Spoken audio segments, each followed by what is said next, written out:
ఎండాకాలం వచ్చిందంటే చాలండి ప్రతి జ్యూస్‌లో ఇది ఖచ్చితంగా కలుపుతారు. అదేంటో మీకు తెలుసా? దాన్నే బాదం పిసిన్ అంటారనమాట. బాదం గమ్ అని కూడా అంటారు.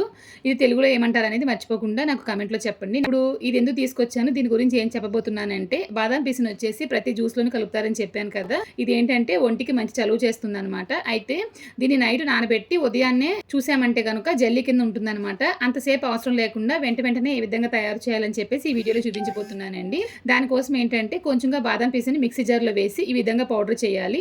ఈ విధంగా చేసిన తర్వాత ఇప్పుడు దీన్ని ఎలా నానబెట్టాలనేది చూద్దామండి. ఒక గిన్నె తీసుకున్నాను. దీంట్లో 1 టీ స్పూన్ మనం రుబ్బి ఉంచిన ఈ బాదం పీసెన్ పౌడర్ వేస్తున్నాను. తగినన్ని నీళ్లు పోసి కలిపేసి అలా వదిలేసానండి. 10 గంటలు నానబెట్టే ఈ బాదం పీసెను కరెక్ట్‌గా 1 నిమిషంలో అయితే నానిపోతుందనమాట. నేనైతే బాదం పీసెని వచ్చేసి ఈ విధంగానే స్టోర్ చేసుకుంటాను. మనం ఒక 5 నిమిషాలు నానబెట్టినా కూడా పర్వాలేదు టైం ఉందంటే గనక. దీన్ని ఉపయోగించి నేను ఒక మిల్క్ షర్బత్ అయితే తయారు చేశానండి. ఈ వీడియో తర్వాత ఆ వీడియోని పోస్ట్ చేస్తాను. మర్చిపోకుండా చూడండి.